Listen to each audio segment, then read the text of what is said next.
Hello everyone, today I will show you how to use Mojo AI in Canva. Open the Canva app or go to canva.com on your browser. Log into your account. Click on the Apps tab in the Canva sidebar on desktop or tap More on mobile. Search for Mojo AI in the Apps Marketplace. Select Mojo AI from the search results. Follow the prompts to integrate it into your Canva workspace. Start a new design or open an existing one. Click on Apps again and select Mojo AI from your installed apps. Input the text or concept you want Mojo AI to generate, such as design suggestions, AI generated content ideas, creative design elements. Mojo AI will automatically generate results tailored to your query.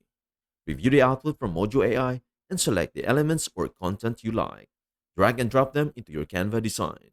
Customize the colors, fonts, or layout as needed. And that's everything you need to know about how to use Mojo AI in Canva.